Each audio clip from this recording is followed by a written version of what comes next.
Oui,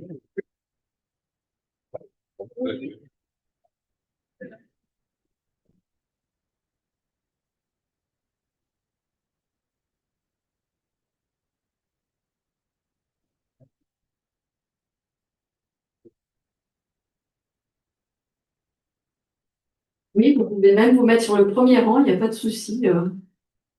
Normalement, je n'ai encore jamais mangé personne. Bonjour à tous.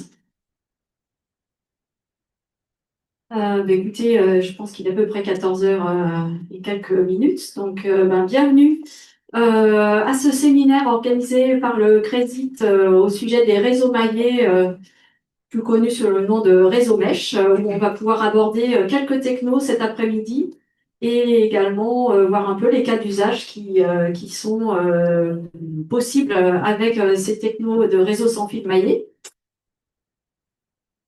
Alors, voilà, ça ne marche pas. J'allais tester, mais si je n'ai pas la souris là. Voilà. Donc, pour présenter rapidement le CRESIT, pour ceux qui ne nous connaissent pas encore, donc on a un centre de ressources technologiques spécialisé en électronique et on est là pour faire monter en compétences et accompagner les entreprises dans la réalisation soit de leurs démonstrateurs, soit d'amélioration de leurs produits qui existent déjà avec de l'électronique évidemment et aussi sur l'aspect préqualification sur le côté marquage CE pour de la CEM et des radiofréquences. Donc on est une petite équipe de 5 personnes, donc 4 ingénieurs ou docteurs sur différents sujets électroniques. Et on est basé ici à Orléans. Je dis ça surtout pour ceux qui sont à distance, parce que ceux qui sont ici, évidemment, le savent. Donc cet après-midi, on se réunit grâce à plusieurs partenaires qui nous finance sur cet aspect mission d'intérêt général. Dans notre mission d'intérêt général, comme vous le voyez ici aussi, on fait de la veille technologique. Donc sur notre site internet, vous avez plusieurs dossiers de veille qui sont disponibles pour sur différents sujets. Par exemple, l'année dernière, on a travaillé sur le biomimétisme et l'électronique, comment les composants électroniques ou les algorithmes peuvent s'inspirer de la nature pour être plus efficace et proposer des solutions innovantes. Donc voilà, notamment avec un labo qui s'appelle l'IRBI, qui est en région centre et qui travaille sur les insectes. Euh, voilà, notre cœur de métier, c'est tout ce qui est électronique, hein, comme je disais. Donc on travaille à la fois sur la partie hardware et firmware, logiciel embarqué, et du capteur jusqu'au transfert de ces données-là. Du coup, on est voilà, capable de faire à la fois du traitement du signal et puis de vous aider, d'accompagner sur le choix des communications sans fil, avec l'optimisation du côté radiofréquence et énergétique également, puisqu'on a des plateformes de mesure qui permettent de valider, comme je disais tout à l'heure, à la fois le côté CEM, mais aussi radiofréquence, de voir un peu la portée, les performances des systèmes, et également un analyseur de spectre. Alors pour ceux qui sont ici à la pause, Samuel et l'équipe ont mis en place cet analyseur de consommation pour vous montrer un petit peu les différentes performances qu'on arrive à voir et à mesurer. Ce séminaire en particulier a plusieurs partenaires, donc Captronic, normalement si vous faites de l'électronique, vous connaissez bien, qui est également une association au niveau national qui accompagne les entreprises sur la montée en compétences, les formations par rapport à l'électronique. Le pôle de compétitivité qui était plus connu sous le nom de S2E2 et qui a changé de nom récemment là, qui s'appelle maintenant Smart Power. Et le Loire Valley Data Hub, qui est un European Digital Innovation Hub. Donc, Isabelle est là avec nous cet après-midi et elle pourra vous expliquer un peu plus en détail. L'idée, c'est d'accompagner les entreprises de la région centre dans leur déploiement de solutions numériques. Du coup, c'est voilà, les communications sans fil, ça fait aussi partie de la numérisation et des entreprises voilà, potentiellement. Et évidemment, nos financeurs pour cette partie mission d'intérêt général et organisation des séminaires, il y a la région Centre-Val de Loire avec les fonds européens FEDER, l'État qui nous finance, et puis on a aussi une participation d'Orléans Métropole. Par exemple, les locaux dans lesquels vous êtes appartiennent à Orléans Métropole. Voilà, pour cette première partie du programme, donc on va s'intéresser au réseau maillé Mesh et notamment deux présentations qui vont vous être faites. La première, c'est Samuel Rouxel, qui est un des chefs de projet du Crésit et qui a travaillé avec Mustapha, qui est de Polytech Orléans, en stage ici chez nous, sur des communications en LoRa version Mesh. Donc, il va vous expliquer un peu les différentes étapes qui ont été faites jusque-là. Et puis, on a aussi parmi nous Eden Swir de Wirepass, qui est une des technos relativement bien connues par la communauté électronique, je l'espère, sur tout ce qui est réseau maillé, et qui existe depuis un certain nombre d'années aussi, avec différentes versions, différentes technos. Donc, je laisse la parole à Samuel, qui va vous présenter les travaux du Crésit sur le LoRa version Mesh. J'ai oublié de dire, pardon. Euh, pour ceux qui sont en ligne, vous pouvez poser vos questions dans le chat. Pour ceux qui sont ici, évidemment, vous pouvez lever la main, il n'y a pas de souci. Voilà, je te rends le micro. Elisabeth. Merci Elisabeth. Je ne sais pas si oui, donc, bonjour à tous, comme Elisabeth l'a dit, je suis chef de projet au Crésit. Et effectivement, on travaille depuis quelques temps sur l'évaluation LoRa-Mesh, que je vais vous présenter par la suite. Donc, réseau maillé sur protocole radio, couche physique LoRa. Donc, un petit rappel sur la technologie LoRa pour ceux qui ne connaissent pas. Ensuite, on fera un petit peu le distinguo entre LoRa et LoRaWAN, que vous connaissez peut-être plus. J'enchaînerai après par les différentes solutions que l'on a listées un petit peu, qui existent sur étagère aujourd'hui, autour des réseaux maillés sous protocole physique radio LoRa. Ensuite, on va préciser un petit peu la plateforme que nous, on a ciblée, qui est à disposition, qui permet de faire du LoRa Mesh, qui est Mesh Tastic. Voir un petit peu les performances qu'on a obtenues, et puis une petite conclusion sur qu'est-ce qu'on tire comme conclusion justement sur les performances que nous, on a atteintes, qu'on a observées et qui sont potentiellement atténuées. Donc, les solutions à base de LoRa, on les retrouve, c'est toutes les solutions low power sur des réseaux larges, les LP WAN, donc avec un concurrent direct qui est Sigfox au terme de technologie. Donc, on est sur des débits assez faibles, mais avec des portées assez élevées, hein, jusqu'à plusieurs dizaines de kilomètres. Après, ça dépend de ce que vous avez mis en œuvre comme protocole radio derrière, comme modulation. Et puis après, si vous êtes en intérieur, en extérieur, en champ libre, voilà. On peut atteindre plusieurs dizaines de kilomètres sur ces technologies. Donc, le LoRa, en termes de caractéristiques, on fait du LoRa à différentes fréquences, du 433, du 860, la plage 868 et du 2 GHz, avec des bandes de fréquences, des largeurs de bande qui diffèrent entre 125 et 250 kg. Alors, en termes de modulation, on est sur l'étalement de deux spectres, avec des taux de codage différents. Alors ça nous permet d'atteindre soit des longues distances avec des faibles débits, ou de monter le débit, mais à contrario, de diminuer les distances. On va être sur des débits entre 180 bits par seconde et 50 kilobits par seconde, sachant que les 50 kilobits par seconde, c'est pas des résultats atteignables avec de l'étalement de spectre, mais c'est atteignable avec une modulation de fréquence. Et donc, à partir de ces caractéristiques-là, vous choisissez vous configurez le composant pour avoir un étalement de spectre d'une certaine valeur, avec une bande d'une autre valeur et un débit. Et avec cette configuration-là, vous savez à peu près le payload maximum que vous êtes susceptible de pouvoir transférer par échange de paquets. Donc, on ne fait pas n'importe quoi, on est sur de la technologie, donc on est obligé de respecter les régulations en vigueur et qui vont permettre d'obtenir des certaines distances sans perturber les autres. Donc, on est sur des bandes de radio libre, mais on doit quand même respecter les régulations, notamment l'ETSI 302.122, qui spécifie effectivement que pour telle plage de fréquence, on n'a pas lieu d'émettre au-delà d'un certain seuil de puissance et pendant un certain temps, pour laisser le temps aux autres de s'exprimer sur la même bande que vous, à des fréquences, enfin à des puissances différentes. Donc, sur la voie, c'est vrai qu'ils font le distinguo avec le LoRaWAN sur la voie montante et descendante, mais en fait, derrière ça, c'est des fréquences précises qui sont utilisées.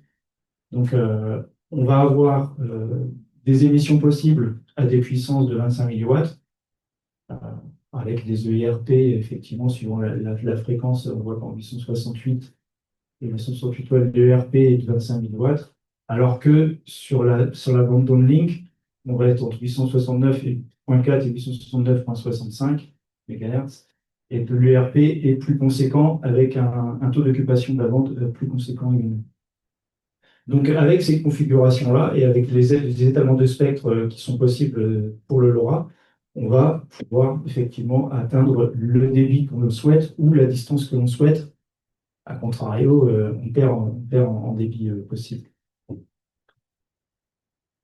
Ça, on verra par la suite qu'est-ce qui a été retenu dans le LoRa Mesh que nous, qui est à disposition par la communauté open source. On verra qu'on est dans un cas le plus favorable possible pour émettre à forte puissance et aller loin.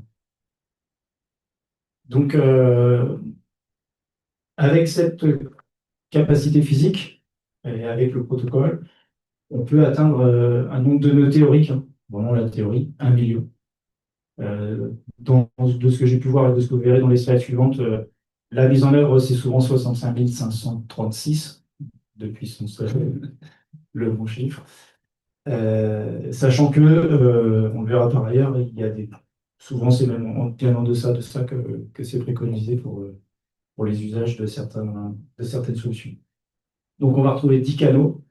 Donc sur une configuration, on peut avoir jusqu'à 10 canaux en parallèle, sachant que c'est le pendant du LoRaWAN. Souvent les documentations qu'on voit autour du LoRa, c'est le protocole, c'est le protocole applicatif SHMAC qui s'applique, c'est le LoRaWAN. Donc, en LoRaWAN, on a la fréquence qui sert au download, qui est sur la 869, qui est le 10e canal, qui est associé pour pouvoir réémettre le plus loin. Donc, le LoRa, il est breveté par Semtech. C'est pour ça que c'est sur ces puces que vous allez pouvoir, si vous voulez le mettre en œuvre, il faudra acheter des puces Semtech, encapsulées ou pas dans des modules. C'est le cas, nous, dans les plateformes que l'on utilise et que je vais présenter tout à l'heure. Donc, le module est la puce Semtech est encapsulée dans un module physique. Vous ne la voyez pas, mais elle est dans le contenu. Donc, petit distinguo, vous avez bien compris maintenant que le LoRa, c'est la couche physique, c'est la couche radio, c'est qu'est-ce qu'on met en œuvre physiquement pour transporter un message. Après, comment on met en forme le message pour faire des échanges, c'est le LoRaWAN, c'est la couche juste au-dessus dans le modèle aussi, où on va avoir des communications point à point. On appelle ça aussi sous forme d'étoiles, puisque il y a des concentrateurs qui réceptionnent les données des, des capteurs IoT principalement.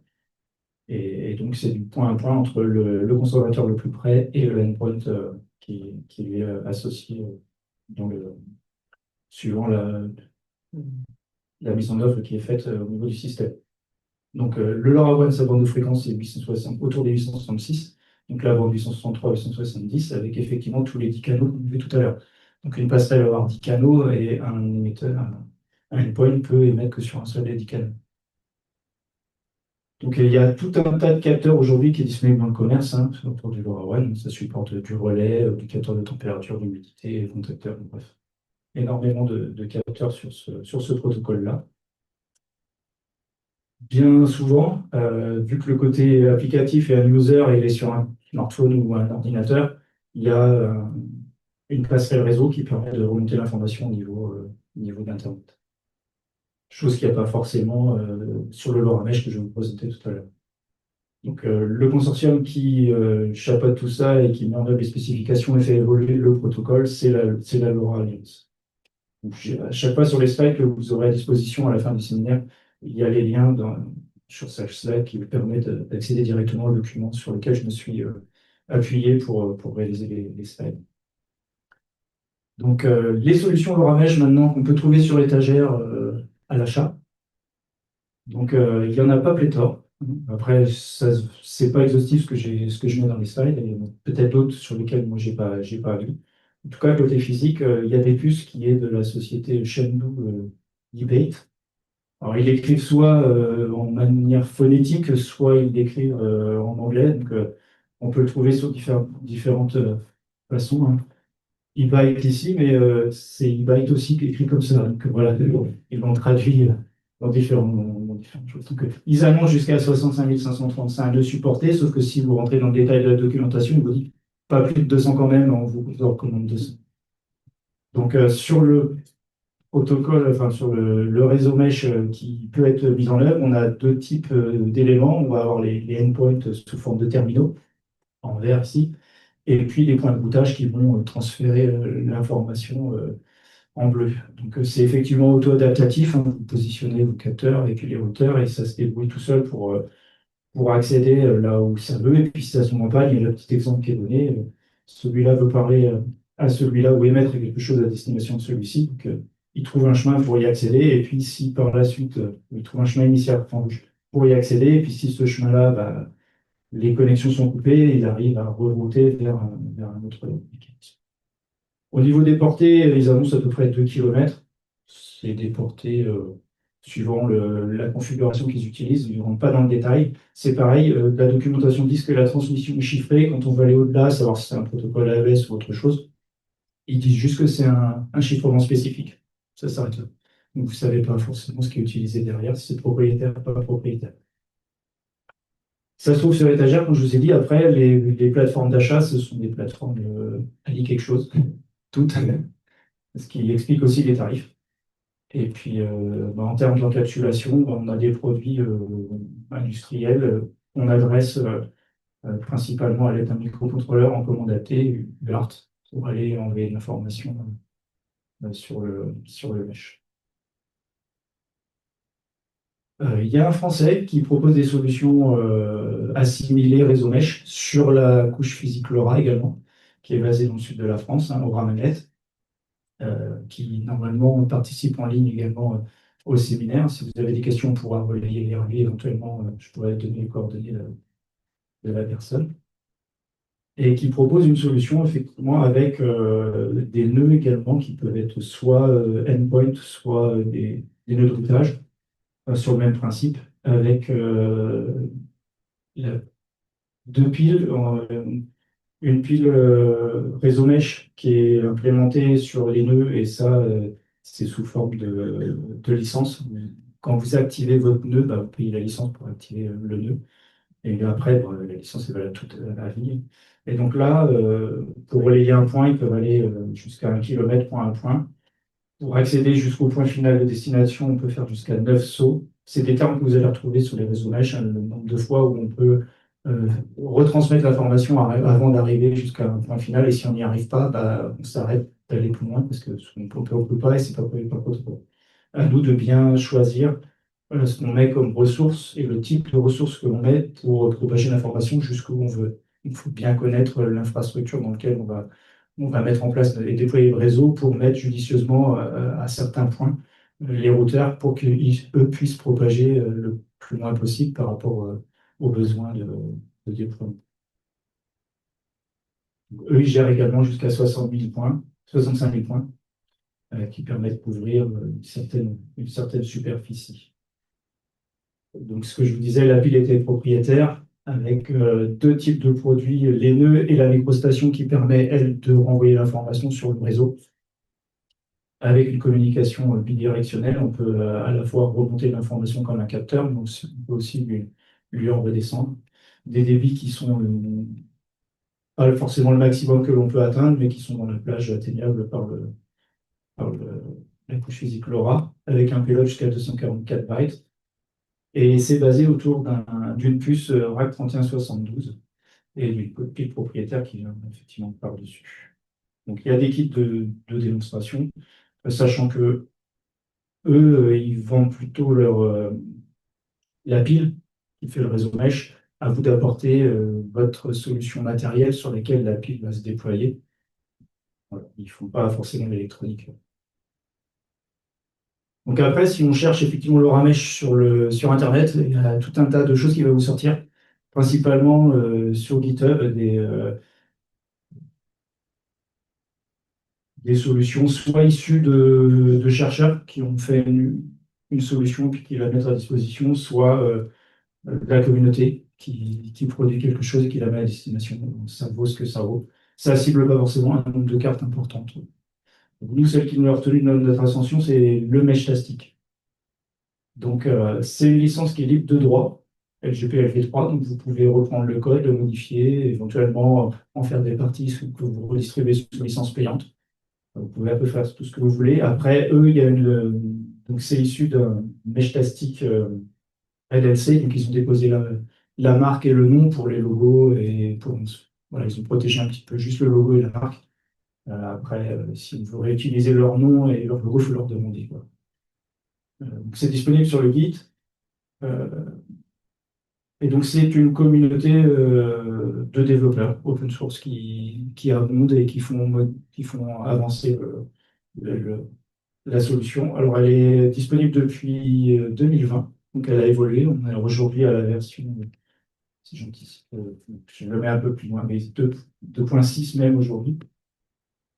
C'est la version sur laquelle on travaille. Et donc, elle a évolué. Avant, il y avait encore des failles de sécurité. Maintenant, ils ont rajouté de la sécurisation. L'enjeu de départ, c'était vraiment de réussir le réseau maillé et puis de faire en sorte que toute l'algorithmie de propagation fonctionne bien. Donc, c'est un réseau décentralisé, faible consommation parce qu'on est sur du LoRa. C'est pas des choses qu'on a observées, la faible consommation. J'y reviendrai tout à l'heure. Et justement, on travaille, nous, à voir où est-ce qu'on peut améliorer la chose par rapport au datasheet et aux performances attendues des composants. On ne s'y retrouve pas trop. Et donc, ça supporte, cette solution-là, elle est déployable sur tout un tas de plateformes à disposition dans le commerce. C'était l'avantage de cette solution-là. Alors, elle tourne bien évidemment bien souvent autour des mêmes composants, donc du Semtech modem radio, du SX1262. Et puis pour la partie microcontrôleur qui, qui embarque l'application et qui discute avec le modem du Nordic, du 52. Alors c'est là où j'ai fait des bêtises, c'est 840. Hein, les chiffres sont bons, mais pas dans le Nord. Là, c'est correct. Le 52 840. Ouais, j'ai dû faire le numéro plus bas. Et un peu d'expressif, effectivement. Voilà. Principalement, c'est le couple, on va dire, qui sont utilisés, sur lesquels se déploie bien de la solution. Donc, on est en communication chiffrée, sauf le début de l'entête. C'est parce que quand on fait du relais de paquets, tout le monde n'a pas la clé de déchiffrement. Donc, quand un routeur, par exemple, ou même un endpoint, il y a plusieurs rôles, j'y reviendrai par la suite. Quand il doit rebalancer le paquet ou le garder pour lui, s'il a la clé, il va comprendre que c'est pour lui, donc il ne va pas le rebalancer. S'il n'a pas la clé, il va voir que c'est pas pour lui, et dans l'entête, il va voir pour qui c'est. Donc, il va les mettre ou pas, suivant un autre critère sur lequel je vais revenir après. Et la particularité du réseau, c'est dès que vous déposez un nœud sur le réseau, bah, il émet. Bon, côté cyber, c'est pas top parce que si vous en mettez beaucoup à émettre sur un réseau qui n'est pas le vôtre, au bout d'un moment, vous risquez peut-être de polluer un petit peu le réseau. Voilà, c'est pas sécurisé sur ce niveau-là. Côté configuration, l'API, la librairie fournit déjà des préconfigurations qui vous permettent justement d'atteindre les débits et les distances souhaitées. Donc, vous retrouvez effectivement les différentes configurations d'étalement de spectre et de codage bit, du codage bit. Et puis, donc, libre à vous après d'aller dans le code pour en rajouter. Mais par défaut, il y en a vite de préconfigurer dans la solution. Donc là où ils n'ont pas utilisé tous les 10 canaux, ils se sont focalisés sur un seul des 10, celui où on peut émettre le plus fort, le 869.4, le 869.65, pour échanger les données. Donc, ce qui leur permet effectivement de pouvoir atteindre 500 milliwatts de puissance d'émission, donc jusqu'à plus 27 dBm. Donc après, il faut prendre en compte si vous avez une antenne qui a un gain, il ne faut pas que ça dépasse les 27 dB avec le gain d'antenne. Dans vos designs, il faut faire attention à ça. Pour être compliante à l'ETSI 300-222. Que j'ai repris ici dans le document, hein, qui vous impose, pour ces plages de fréquence-là, de ne pas passer un ERP de 500 milli avec 10% de taux d'occupation. Donc, sur le principe, comment ça fonctionne? Nous, on a acheté toute une gamme de modules, on en a acheté 4 pour avoir des points relais et des endpoints. Donc, ça se La configuration des modules, comme ça peut faire beaucoup de choses dans beaucoup de cas, tout est traité dans la bibliothèque. Donc, on vient configurer à la fois comme le rôle qu'il va prendre et puis l'étalement de la configuration radio qu'il doit prendre, tout se fait à partir d'un smartphone. Alors après, ça, on peut mettre en dur dans le code et se passer du smartphone et du Bluetooth. On gagnera en consommation sur le sujet, mais dans les usages aujourd'hui, on utilise le smartphone pour dire quel message on va envoyer éventuellement, faire la configuration de l'objet, et après, dès qu'on veut émettre quelque chose, l'information sort du smartphone, arrive sur un des points, ça suit le réseau jusqu'au point où ça doit arriver. Et puis, bah, de l'autre côté, on a la même chose, la même application qui va recevoir, et donc on aura transmis en passant par le réseau de l'information. C'est présenté comme ça. Après, suivant les rôles, j'y reviendrai après, le comportement fait qu'on peut s'affranchir du smartphone. Donc, comme on a différentes configurations possibles, pour pouvoir parler à quelqu'un qui va nous comprendre, bah, il faut qu'il y ait la même configuration physique. Donc, on doit être dans le même canal logique. Et après, on doit avoir le même nom et la même clé de chiffrement. Donc, ça, c'est ce qu'ils appellent le canal. Et donc, on peut gérer sur une même configuration en radio jusqu'à 8 canaux par nœud. En gros, on peut faire des sous-réseaux. On peut faire jusqu'à 8 sous-réseaux par sur le même nœud. Et donc, le message va pouvoir se répéter et se propager un certain nombre de fois, mais c'est pas, il y a un plafond, hein. Sur cette solution-là, c'est jusqu'à 7 sauts maximum où le message peut se répéter pour pouvoir atteindre la destination finale. Donc, si jamais, c'est comme ça que c'est prévu, vous n'avez pas mis un terminal derrière, type smartphone, pour récupérer l'information en Bluetooth, l'appareil, le endpoint, va stocker jusqu'à 30 paquets, et puis après, c'est une FIFO. Donc, le 31e va écraser le premier, le 32e va écraser le deuxième, jusqu'à ce qu'il soit connecté. Et puis là, bah, il va donner tout ce qu'il a emmagasiné, donc, stocké dans les messages qu'il a eu, quoi. Donc nous, on travaille sur des dernières versions. Ça a son importance parce que depuis que les versions ont évolué, le chiffrement est apparu, les mécanismes de sécurisation aussi, et ils ont amélioré également l'algorithme. Donc, je tenais à dire que nous, on travaille sur la dernière version. Donc, je parlais des rôles tout à l'heure. Alors, ça a comme conséquence un impact sur la consommation. Parce qu'on va avoir un client, c'est le rôle par défaut. C'est celui qui fait à la fois routeur et puis endpoint. C'est-à-dire que si le message est pour lui, bah, il le récupère, il peut la quitter ou pas, suivant le type de message qu'on a voulu transférer. Et puis si c'est pas pour lui, bah, il peut le relayer. Donc effectivement, il va être tout le temps en écoute, voire en mission. Bon, après, il y a des déclinaisons qui peuvent faire qu'il va pas relayer les paquets ou que ça il donne.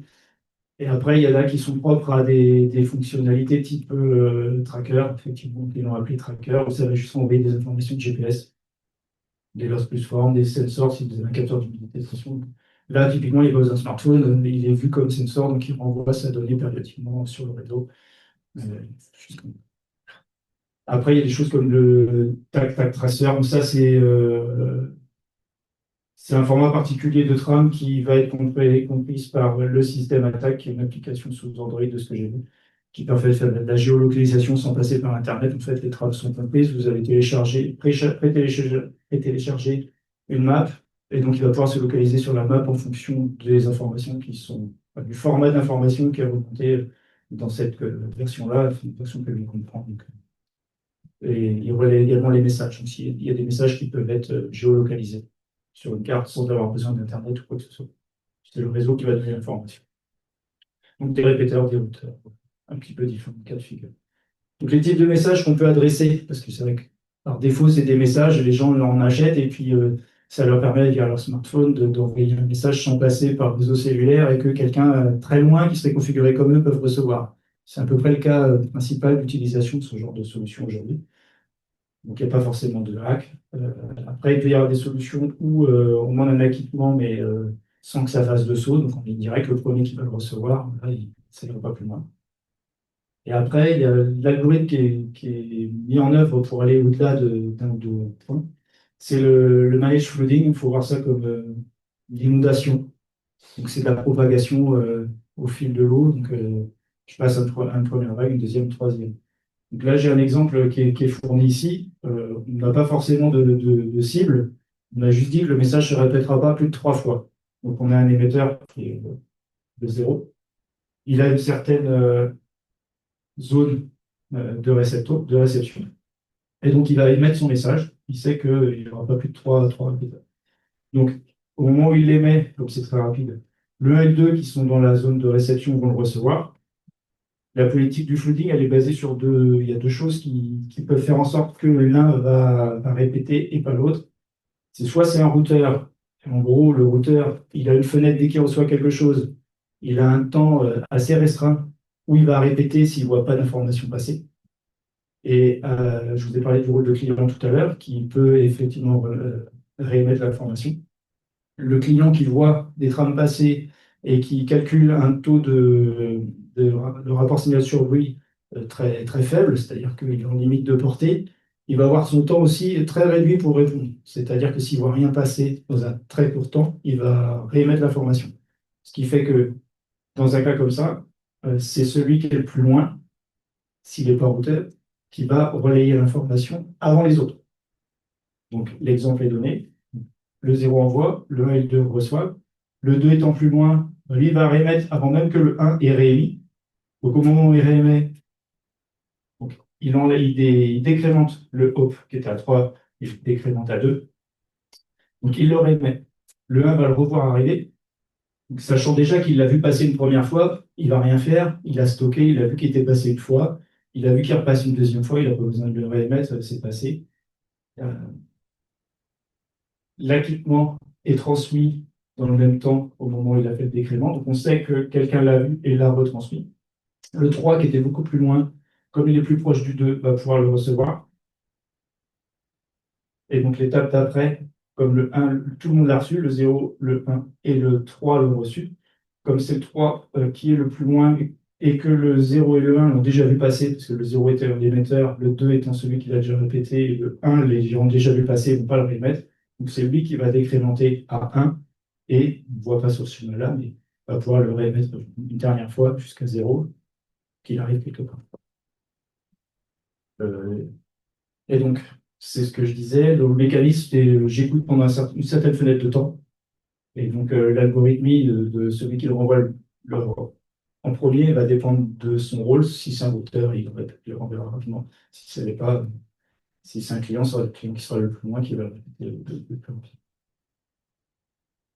Et donc, on peut avoir un message en ligne directe où il enregistre par où il est passé. Et donc, après, il essaie de faire le même passage. Et si jamais il manque des éléments sur le trajet, il recalcule. Donc, nous, ce qu'on a mis en œuvre, c'est les kits qui supportent cette pile-là. Ah, la caméra va venir. C'est vrai que je fais des grands gestes, mais tout le monde ne le voit peut-être pas. Voilà le type de carte. Après, elle sera présente pour ceux qui sont dans la salle et elle sera mise en œuvre sur le stand du CRIS. Avec une alimentation qui permettra, pour les plus curieux, de voir la consommation voilà, que je trouve assez importante pour le sujet.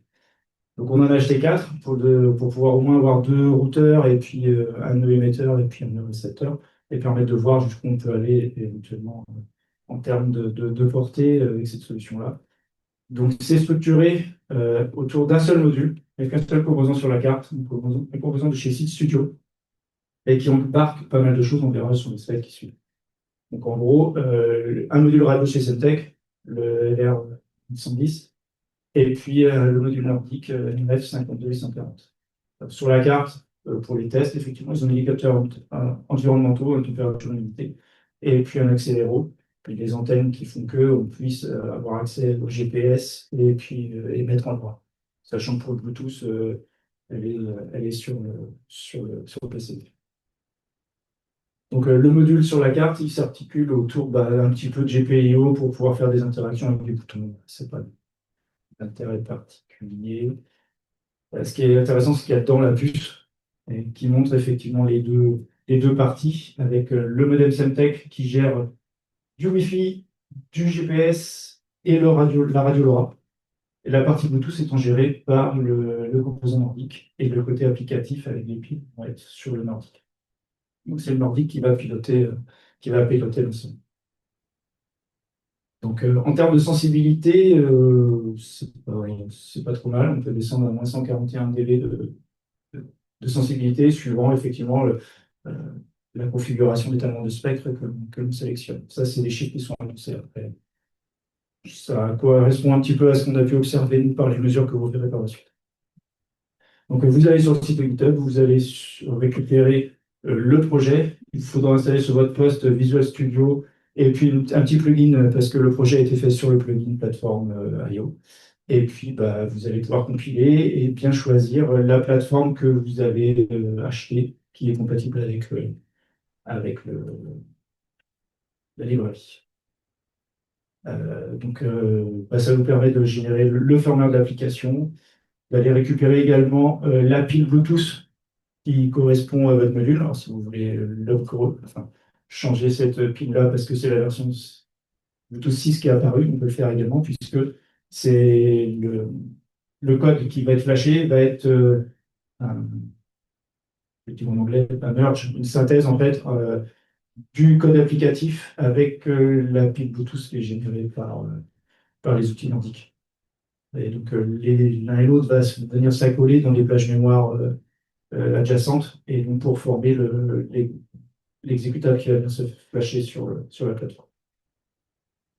Donc, il y a quelques années de ça, on avait fait, à l'aide d'outils de simulation voiture FECO, l'outil Wallman et Proman, une modélisation du bâtiment dans lequel vous êtes aujourd'hui, ceux qui sont à distance, voilà. Et donc, étage par étage, on a mis en œuvre l'architecture et l'outil de simulation nous permet de voir pour un type d'antenne qui a été modélisé, une puissance d'émission et une fréquence radio, comment va se répartir l'onde à travers le bâtiment, à travers les différents étages, et voir bah, les points qui sont potentiellement les moins réceptrices, oui, par étage. Donc, en bleu, c'est vraiment là, ça va être les points où bah, ça passe plutôt moins bien que si vous êtes dans le vert, le jaune, voire le rouge. Donc, on a pu modéliser ça. Et donc, bah, quand on a acquis les cartes LoRa, on s'est mis sur la configuration par défaut, qui était la puissance maximale, et puis on s'est dit, bah, on va voir si effectivement, en allant au point le plus loin et le plus critique sur la sensibilité, est-ce que ça passe ou est-ce que ça passe pas, est-ce qu'on a suffisamment de puissance Donc, on s'est mis dans nos locaux. Après, on ne peut pas aller dans toutes les salles, on peut rester que dans les couloirs parce qu'on ne va pas frapper à chaque porte pour aller embêter les gens. Donc, c'est pour ça que vous allez voir qu'on reste quand même dans le couloir, dans les zones qui sont des espaces collaboratifs ou les cuisines, voilà, accessibles sans déranger les zones industrielles. Donc, on voit bien que plus on s'éloigne, déjà, on voit d'une chose, c'est que on capte partout, donc ça se propage bien. Et à des niveaux encore, on a vu tout à l'heure sur les slides, c'était moins 120 dB et moins 140 dB, on n'est toujours pas au rez-de-chaussée, donc on peut encore aller plus loin. Et donc, plus on s'éloigne, plus on voit que la sensibilité diminue, hein, 57, moins 79, moins 95, moins 90. On est plus vert ici que le bleu là, donc c'est cohérent par rapport à la simulation. Les couleurs derrière, c'est de la simulation. Les chiffres, c'est du réel. Et puis voilà, donc, ça respecte bien ce qu'on a vu en simulation. C'est plutôt bien, on est confiant avec l'outil de simulation qu'on a. Donc, on monte d'un étage, c'est pareil, on voit, c'est conforme à la simulation et on capte toujours. On se posait la question des caches d'ascenseur parce que c'était là où ça se passait le moins bien. Ça passe. Voilà. Avec le puissance max. Voilà. Parce qu'après, quand nous, voulons utiliser nos 4 modules, il faut que ça passe pas. Sinon, on ne peut pas mettre de répéteur. On a fait des tests par la suite avec des puissances plus faibles. Étage par étage, on est conforme à la simulation. Enfin, la simulation est conforme à la réalité. Observe. Et on reste toujours dans des plages où, puissance maximale, on a encore de la marge pour recevoir. On peut aller au-delà. Donc, deuxième étape, bah, c'est de voir en baissant en choisissant des configurations, on va baisser la puissance et à la fois baisser l'étalement de spectre pour se retrouver dans un cas où on va émettre à fort débit, mais à très faible distance, pour voir si on peut on peut ne plus être, enfin, trouver des zones de non-couverture dans le bâtiment. Au rez-de-chaussée, avec la configuration minimale, un dB avec un spreading factor de 7, et puis là, le coding rate, je peux balayer les parties, mais le plus faible qui soit, on s'aperçoit qu'on a toute une zone ici où on ne capte pas, donc c'est intéressant pour pouvoir mettre des relais et voir comment se comporte le système. Donc ensuite, on a commencé à mettre des relais pour voir si on étendait la zone. Donc comme on a vu avant que c'était à partir de là, mettre un relais ici, c'est quand même judicieux, chose qui a été faite. On a mis là, et on a vu qu'après, on atteignait effectivement la zone. Bon, je vous laisse après tête reposer, regarder les chiffres correspondants et, et ça. Après, on a décidé d'en mettre deux et de tester si on en supprime un, est-ce que l'autre prend le relais? Donc c'est ce qu'on a fait. On a fait fonctionner les deux. Et après, on en a débranché un sur les deux. Et on s'est aperçu effectivement que en débranchant D, ça passait automatiquement par C pour atteindre l'objet. Donc fonctionnellement, ça marche. Ça marche très bien. Alors, une des particularités qui est mise en œuvre dans la pile, c'est qu'il y a un traceroute qui nous permet de dire par où c'est passé, par les relais. Et ça, c'est sur le smartphone qu'on a l'information. Voilà, c'est le log sur le smartphone. Donc fonctionnellement, ça marche, ça va super loin, c'est super. Côté consommation, ça l'est moins. Donc je vous ai mis les consommations minimales que l'on pourrait attendre de par les composants qui sont mis en œuvre. Alors il y a d'abord Sys Studio qui met ces informations de consommation concernant la plateforme qu'ils ont réalisée, donc indépendamment du composant, c'est au global.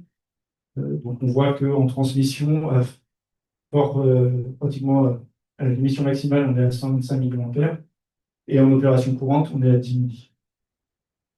Donc pour tout dire, nous on le voit à 15 mA tout le temps, et pour toutes les configurations possibles, que ce soit en sensor où normalement il est censé avoir une consommation faible, il en a toujours une de 15 milli résiduelle. Il est censé pourtant être une faible consommation, donc ça pose question. Donc après, sur le modem de Semtech, sur ce modem-là, on a le Wi-Fi, on a le GPS et on a la partie radio.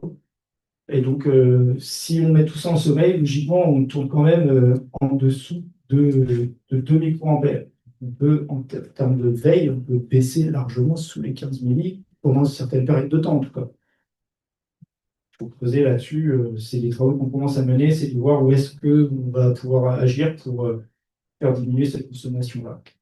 Donc après, quand le modèle il parle en LoRa, ici, avec un spreading factor de 12, on voit que lui, quand il parle en émission, il est à 5,7, et je dis bêtise, en réception, il est à 5,7, et quand il est en émission, mais ça on l'observe aussi, il monte jusqu'à 118 mA. Mais en réception, on voit déjà que si en écoute permanente, c'est le cas d'un routeur, qu'en écoute permanente de signaux, on voit que par défaut, c'est déjà 5,7 mA.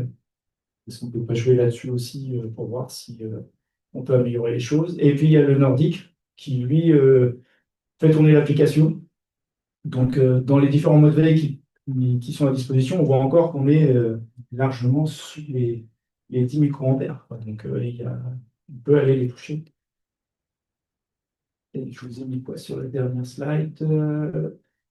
Ouais, c'est quand il est en mode run, cette fois-ci. C'est quand lui, il exécute son application à des vitesses normales. On voit qu'en typique, il est autour des 6,3. Donc, 6,3 plus 6, on est à 12. Et là, on est encore, nous, au-delà de ça. Donc, il y a forcément des choses où lui, il ne se met pas en veille. Il y a du temps qui passe où il fait des choses qu'il ne devrait pas. Donc, pour conclure sur le sujet, c'est un code qui est libre, donc vous en faites ce que vous voulez. En licence GPL, vous pouvez le reprendre et l'améliorer. Nous, c'est ce qu'on va essayer de voir ou creuser pour diminuer cette consommation. Vous trouvez pourquoi ça consomme, qu'est-ce qu'ils ont laissé actif quelque part. Donc, le réseau est bien fonctionnel, la zone de couverture elle est plutôt bien faite. Alors, nous, on n'a pas été explorer tout Orléans pour voir jusqu'où on pouvait aller avec, hein. Si on doit faire 40 km, ça fait un peu beaucoup. Mais voilà. Donc, c'est assez simple à prendre en main, rapide. Donc, le point faible, c'est effectivement cette consommation qui interroge beaucoup et voir où est-ce qu'il y a quelque chose qui est resté à lui. Voilà. Si vous avez des questions. Merci Samuel.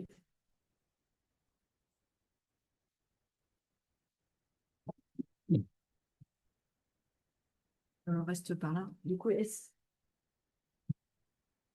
que vous avez des questions par rapport à ce qui a été présenté sur le LoRa version Mesh? Ou est-ce que tout était très clair? Pour l'instant, en ligne, il n'y a pas de questions, donc voilà.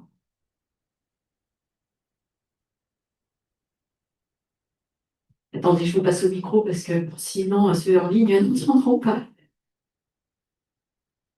Peut-être mal vu, mais pourquoi s'être mis à une puissance aussi élevée sur le LoRa à 22 dBm, alors qu'en Europe, enfin, on est à 15, si je dis pas des 14. Alors, Si je c'est dis pas ce des- que j'ai souligné plusieurs fois. En fait, dans la 322, la 300-222, ça marche par fréquence.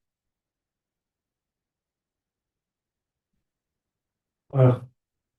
Et dans le LoRa Mesh, ils ont configuré la puce LoRa pour être sur la gamme G3, 869.4, 869.5, qui permettent d'émettre jusqu'à 500 milliwatts ERP. C'est le canal 10 en fait. C'est le canal qui est utilisé pour le LoRaWAN pour la descente, où on peut émettre à des puissances plus élevées. Par contre, sur tous les autres canaux, les fréquences étant pas 800, c'est sur des fréquences 868.0 à 1, vous êtes obligé de respecter les 25 milliwatts. Donc vous êtes beaucoup plus bas, vous êtes à 14 dB effectivement. Donc, ça veut dire que, enfin, si on a une pleine puissance, on est super, super performant, quoi. C'est pour Donc, ça. est-ce que c'est vraiment le mesh qui est si performant que ça et tout simplement pas Ah oui, le tout fait à de fait. mettre une puissance de. Oui, tout à fait, dingue. c'est cette configuration-là qui fait que ça marche bien pour le Mesh. Donc, si on se met dans une puissance entre guillemets, normale de tous les protocoles LoRa, qu'est-ce que ça donne? Parce qu'à 22 dB, forcément, on écrase tout, quoi. Oui. Les tests qui ont été faits, là, en fait, on a baissé la puissance pour remettre en œuvre le mesh. On n'était plus qu'à 1 dB de puissance émise. La fin, oui. On n'a pas utilisé les 22 dB en puissance de transmission dans le bâtiment. 22 dB, on couche le bâtiment. Et par contre, à 1 dB, on ne couvrait pas le bâtiment. Et c'est là qu'on a mis en œuvre le réseau mesh. Donc à 14 dB, on pourrait au moins téléporter en respectant le protocole. Oui, mais effectivement, le réseau Mesh, alors certes, là, dans ce cas-là, permet de porter vachement plus loin d'un nœud à l'autre, mais l'architecture du réseau maillé reste intéressante pour le côté relais. Mais après, je suis d'accord que c'est un peu triché, on va dire, que d'utiliser le canal qui permet justement plus de puissance et aussi de rester actif plus longtemps. Après, si tout le monde fait ça, je ne sais pas dans quelle mesure ça continue de fonctionner, mais c'est une autre question auquel on n'a pas la réponse. Et voilà, je ne sais pas si quelqu'un a la réponse dans la salle sur comment ça se passe si tout le monde fait la communication avec une puissance forte, comme a été dit, avec 10% d'occupation du canal. Il y a peut-être des réponses dans la vidéo, dans la bibliographie globale. Ouais, ça, je ne sais pas. Tu peux. Les tests qui ont été menés là jusqu'à présent, le Mesh, c'était quoi la couverture max? Alors, ils parlent plus en Ah, kilomètres. oui, ils ont mis 331 km. Mais bon, alors, le dernier qui a marché, c'est dans le côté de la Croatie. Ils sont sur des montagnes, en fait. Ils traversent la mer, carré. Ils sont en vis-à-vis, il n'y a rien. À chaque fois, c'est ça, ils sont sur des points hauts, le reste, c'est sur la côte ouest des États-Unis. Et c'est pareil, c'est entre le bord de côte sur une colline et puis une petite île qui est juste à côté. Où effectivement, là, ils sont en champ libre et ils cartonnent 330. Mais est-ce que c'est des antennes directionnelles peut-être? Oui, ils ont utilisé ça, oui, oui, oui. Ils ont fait directives. Moi, je vais vous donner la réponse là, sur ce canal entre guillemets magique. Le problème, c'est que dès que vous aurez 10-20 émetteurs sur ce canal-là, sachant que vous avez 10% de airtime, bah, c'est clair qu'il y aura interférence. Du coup, ils vont arrêter de retransmettre. Et là, vous partez dans une boucle rétroactive parce que dès qu'on part dans des protocoles corrigés comme ça, du coup, ils se mettent tous à retransmettre. Nous, on l'a observé sur du Wi-Fi, hein, mais la problématique est exactement la même.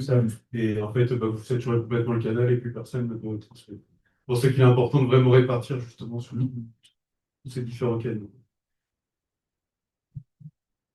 Donc après, c'est paramétrable. Par défaut, ils l'ont mis comme ça, mais Donc, ouais, si on est sur on met sur des puissances normales, faible, oui. Enfin, est-ce que Vous on va atteindrez, avoir, vous atteindrez les 20 km à peu près, les 10-20 km. En champ libre, hein. Parce que dans un bâtiment, non, ça ne sera pas le cas. ça qui est Ça intéressant, peut parce pas que le passer. champ libre, ça va lancer des kilomètres. Oui. Et après, chaque bâtiment est particulier, ça peut être un mur en béton, un mur armé. Après, c'est effectivement quand on fait le déploiement, d'où l'intérêt de la simulation avant. Si vous avez les caractéristiques du bâtiment, vous pouvez déjà dimensionner votre réseau et savoir effectivement où mettre les points pour que ça passe, ne serait-ce que d'étage en étage. Bon, ben, merci Samuel. Question sur le setup, Oui. l'antenne. L'antenne que vous avez déployée, elle C'est était enfin, ce que je veux dire sur le setup qui était sur le bâtiment, la passerelle, elle est restée au rez-de-chaussée, c'est ça? oui, Et donc à chaque oui, fois et qu'on montait d'un on étage, bougeait avec ça. Oui. Ok. Et c'est la même plateforme à chaque fois avec la même antenne. je capte vraiment.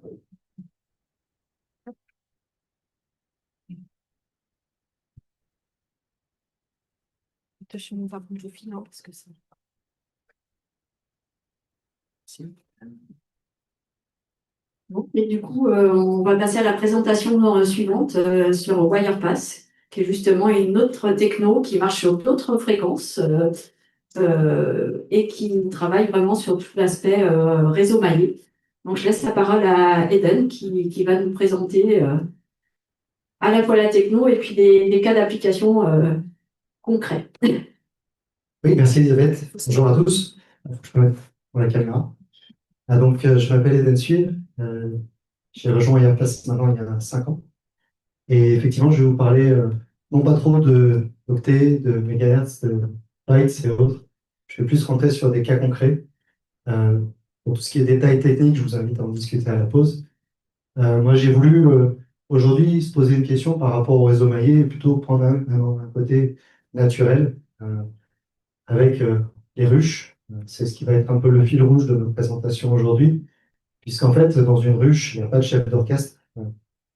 La, la reine de la ruche, concrètement, sa fonction principale, c'est la reproduction.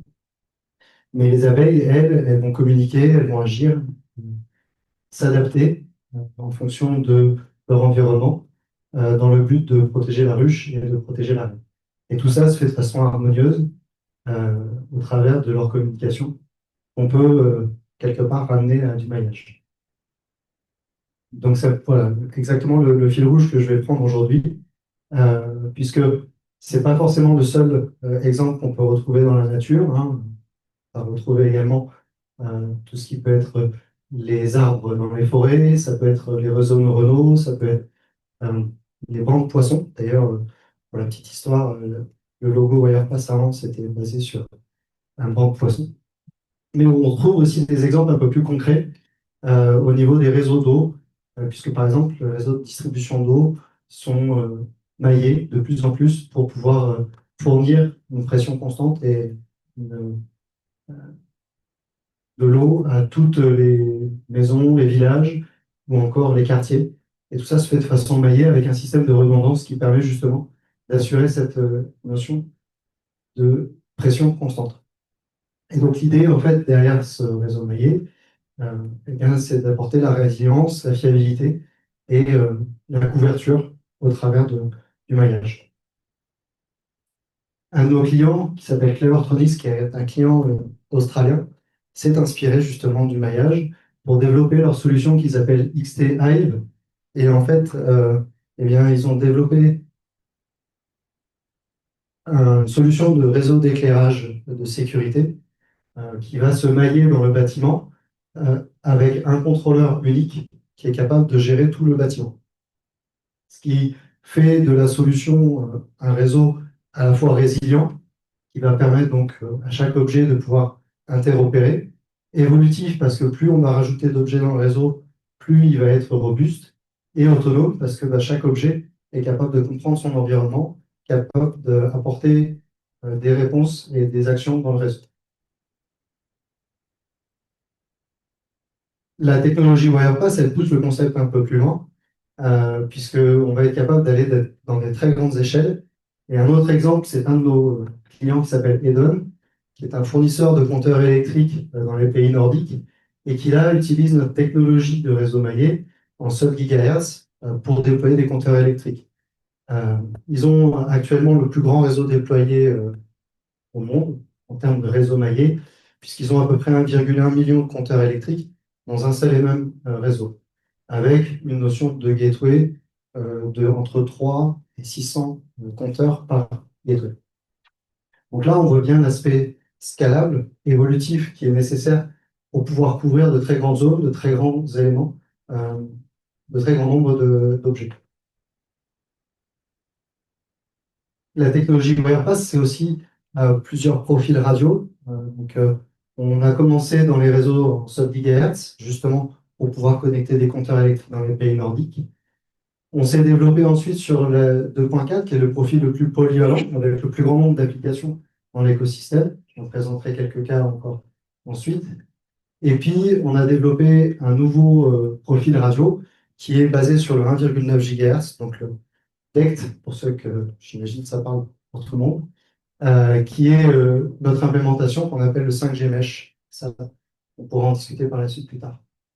Donc voilà, 3 profils radio, ce qui permet justement de couvrir différents spectres et de travailler sur différents types de cas d'usage, et donc d'adapter le profil fonction des usages.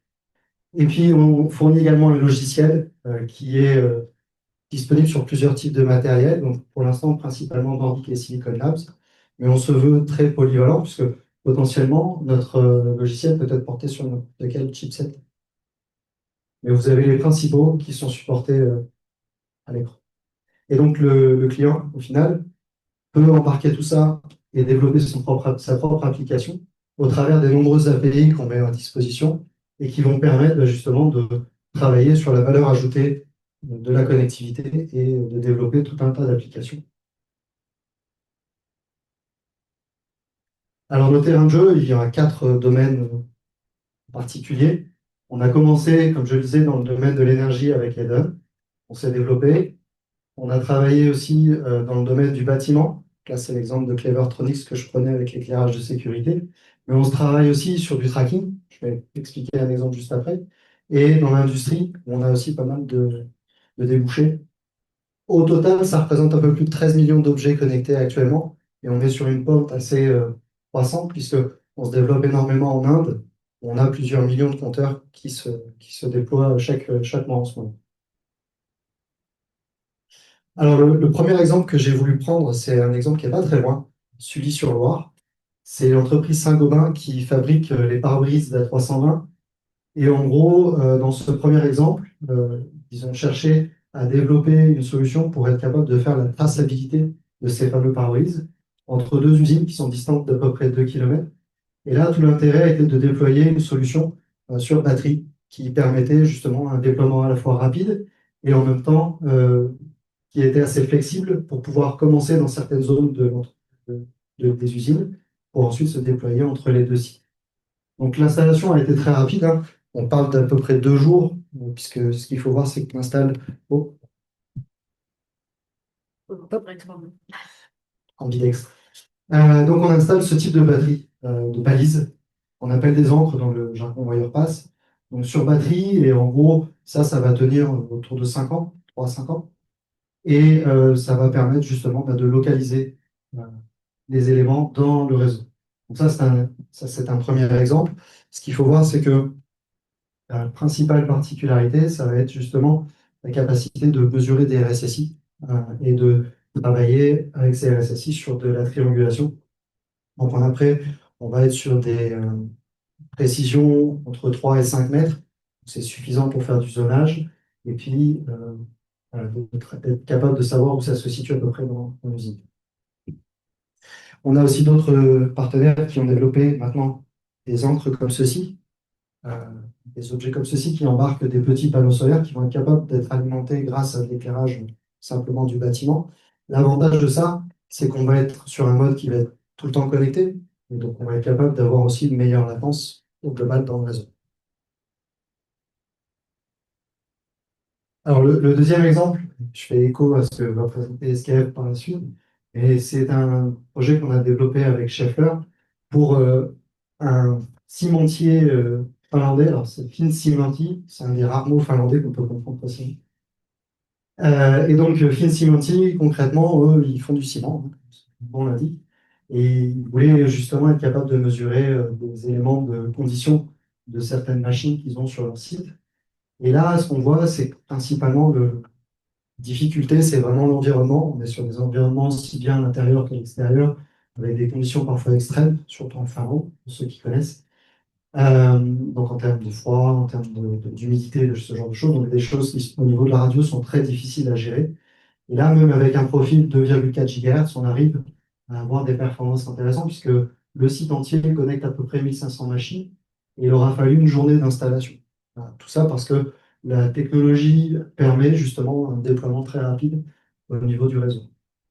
Donc après, les capteurs sont taillés pour tenir à peu près 5 ans, une notion de remplacement qui se fait petit à petit. Le dernier exemple, c'est un client turc, Toshali Toyo, qui a travaillé avec un de nos partenaires qui s'appelle Difor. Donc là, on est dans une usine de bobines d'acier. Concrètement, ça représente à peu près 250 000 m² d'entrepôt, répartis sur différents spots, hein, évidemment. Mais là, l'objectif était de pouvoir à la fois inventorier les bobines d'acier, puis aussi assurer la sécurité des, des ouvriers sur le site, puisqu'il y a des gens, malheureusement, qui se faisaient écraser par des bobines. Donc, l'objectif de cette solution-là était particulièrement d'être capable de gérer un très grand nombre d'objets, donc forcément un très grand nombre d'interférences, puisque du 2.4 dans ce type d'environnement, je vous laisse imaginer le nombre d'interférences. Et l'idée de la technologie sur cet aspect-là, c'est qu'on va être capable de gérer les communications en synchronisation point à point, et chaque objet est capable de sélectionner le meilleur canal. C'est ce qui fait un petit peu la différence par rapport à d'autres technologies, 2.4 GHz notamment, c'est que nous, on va être capable de prendre tout le spectre des 40 canaux, 39 pour les puristes, puisqu'il y en a un pour le Piconie, mais on prend les 40 canaux et on est capable, chaque objet est capable de sélectionner le meilleur canal, ce qui fait que on est déployé aussi dans des usines comme chez BMW, où là, ils nous ont dit, bah, clairement, nous, on ne veut pas du tout de technologie 2.4, il faut que vous montiez patte blanche. On a réussi, au travers de leurs analystes, les cabinets de conseil, à passer les tests et à montrer qu'effectivement, notre technologie n'interférait pas avec les technologies existantes, mais aussi, surtout, elle n'interférait pas dans nos communications, ce qui est augmenté fortement la fiabilité des données, puisqu'ils avaient essayé d'autres technologies en 2.4 et le niveau de fiabilité de la donnée était vraiment pas très bon. Donc là, vraiment, l'intérêt aussi de la technologie, c'est justement le support d'un très grand nombre d'objets et la couverture aussi assez élargie. Tout ça pour dire qu'en gros, la technologie des réseaux maillés, et telle qu'on peut l'imaginer au travers d'une ruche, c'est qu'il faut qu'elle soit capable de s'adapter à son environnement et que, en gros, elle ne soit pas aussi impactée. Donc c'est comme ça que nous, on a développé aussi la technologie, c'est être capable de travailler dans des environnements très compliqués. Elle est déployée dans des centrales nucléaires, elle est déployée sur des sites de défense, justement parce que elle est très compliquée et très sécurisée, donc très compliquée à attaquer. Et voilà, on travaille beaucoup sur ces aspects-là aussi au niveau de l'environnement. Tout ça parce que, en gros, la technologie, elle répond un petit peu comme un réseau d'arbres qui se prévient quand il y a des dangers ou des choses comme ça, ou qui sont obligés de communiquer entre eux. Parce qu'on est vraiment sur un modèle vivant. On dit souvent que les réseaux centralisés ils sont conçus, alors qu'un réseau maillé, il émerge. Il va se développer à mesure que les connexions vont se faire et que les objets vont être capables de pouvoir voilà, échanger des informations. Là, nous, c'est vraiment comme ça qu'on voit le réseau maillé, c'est la possibilité de donner une part d'intelligence à chaque objet pour être capable à la fois de s'adapter à son environnement, mais aussi en même temps d'être capable de prendre des actions et d'être acteur dans le réseau. Et donc, pour conclure, concrètement, moi, je ne pense pas que sur l'IoT, il y ait besoin de forcément plus de cloud, plus de données, plus de câblage. Je pense que les réseaux sans fil, maintenant, émergent avec de très bonnes compétences. Et puis, je vais prendre un exemple aussi avec un de nos partenaires qui s'appelle Altian, qui est aussi un partenaire finlandais pour le coup. Vous pourrez voir à la pause. Et voilà, on tend vers des objets comme ça qui ont 2 à 3 ans d'autonomie maintenant, qui vont être capables de monitorer tout un tas de paramètres, que ce soit aussi bien de la localisation, d'être capable de prendre de la température, des choses comme ça. Et donc, au travers de ces éléments-là, on voit que c'est vraiment ce type de réseau qui se développe et qu'on est capable, à travers une variété de profils radio tels qu'on peut le présenter, de couvrir un très grand nombre de cas d'usage. Je vous remercie pour votre attention.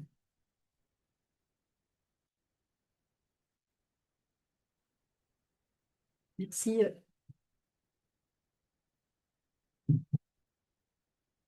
Merci pour la présentation. Est-ce qu'il y a des questions dans la salle? Et puis cette fois, je vais rester derrière l'écran pour voir s'il y a des questions en ligne, parce que tout à l'heure, j'ai raté. Donc, je passe le micro à Christophe qui va prendre vos questions dans la salle. Sauf si Christophe, tu as déjà une question. C'est des jeux interminables d'abord. Merci. Je vais revenir sur la slide de Schaeffer, c'est bon. Vous avez noté un jour d'installation. Il y a quoi derrière? Il y a combien de personnes? Ça représente quoi? C'est juste l'installation des capteurs ou c'est la mise en place globale du système? Non, c'est vraiment l'installation et la mise en œuvre du système. Donc, il y avait 3 personnes de chez Schaeffler qui D'accord, ont installé tous les capteurs et qui ont mis en place toutes les machines. d'accord. Et les types de données qui sont mesurées par les capteurs, parce que vous donnez une durée de vie à 3 ans, ouais. Ouais, 3 ans. Oui. Qu'est-ce qu'il y a comme type de Là, c'est données? principalement de la vibration. C'est des capteurs de vibration C'est- classiques. Ouais. Ce qu'on connaît, d'accord. Ceux que vous connaissez sûrement. Merci.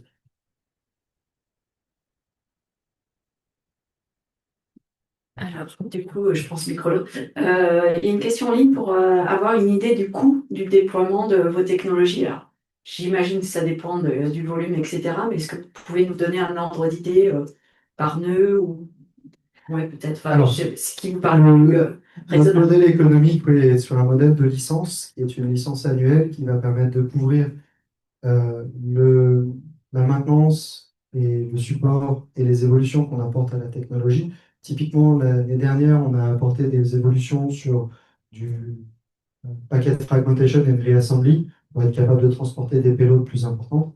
Cette année, on apporte des évolutions dans la stack au niveau sécurité pour être encore plus compliant avec la RAID. Je pense notamment à la rotation des clés. Donc ça, c'est des choses qu'on apporte et que environ tous les ans, on amène des nouvelles fonctionnalités dans la stack que nos clients peuvent prendre ou pas. Hein.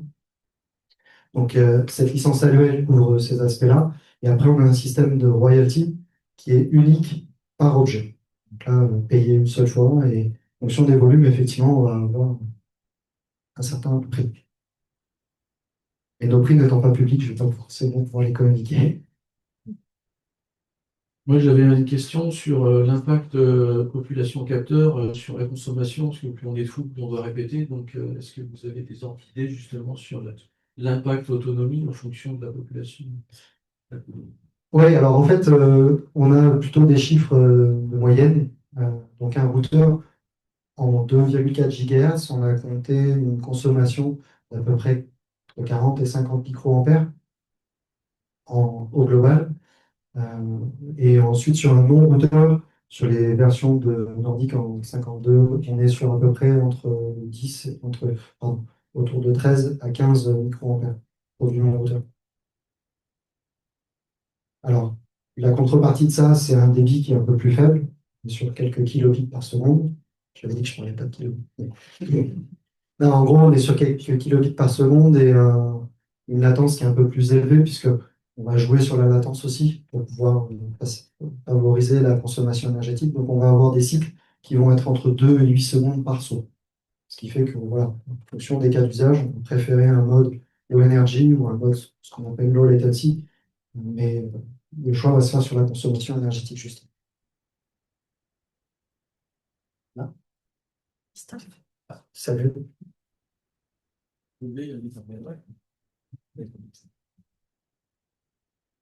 Moi, j'avais une question plutôt sur la donnée. Elle remonte quelque part vers un serveur. Je vais vous préciser, c'est pas hébergé chez vous, les serveurs, ça peut être aussi chez le client sur sa propre infrastructure. Et exactement. En fait, nous, on n'héberge rien du tout. On fournit une stack logicielle qui est intégrée dans l'objet. Ces objets-là vont communiquer avec des passerelles, des gateways, sachant qu'on est capable de supporter du multi-gateway aussi. Donc, il va y avoir une notion de load balancing dans le réseau. Donc, on a beaucoup de clients qui déploient qu'une seule gateway pour couvrir 3, 4 000, 5 000 objets. Même si on recommande d'avoir une deuxième gateway, ne serait-ce que pour éviter les points de défaillance uniques. Mais effectivement, il y a des passerelles qui vont faire le lien avec un serveur. En général, c'est un broker MQTT. Donc, on a des clients, comme des clients français dans la défense, qui ont hébergé tout ça chez eux, qui font tourner tout ça on-premise. Mais on a aussi des clients qui hébergent ça dans des clouds. Typiquement, euh, Saint-Gobain, ils font appel à un intégrateur qui s'appelle AODT. Et ça, c'est le fabricant de capteurs et la innovation. C'est eux qui ont développé la plateforme. Et donc, les données, au travers des passerelles fournies par ELA Innovation, vont remonter dans dans la plateforme de AODT. Mais on a aussi, comme je disais, des clients qui font tourner tout en local sans forcément d'accès au cloud, y compris la solution de tracking.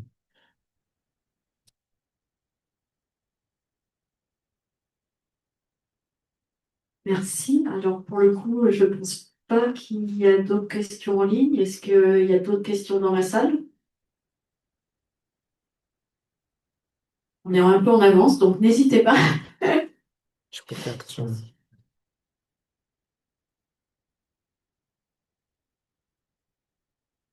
Du coup, il y a... J'ai une question. Oui. Dans la salle qui connaissait déjà Wirepass avant cette présentation? Ah, pas tant que ça encore.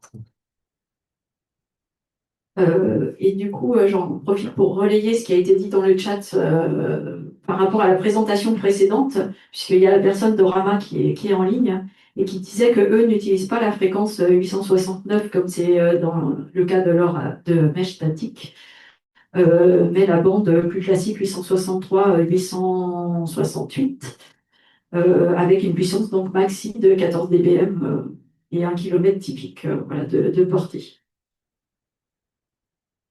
Voilà, c'était la précision, désolée.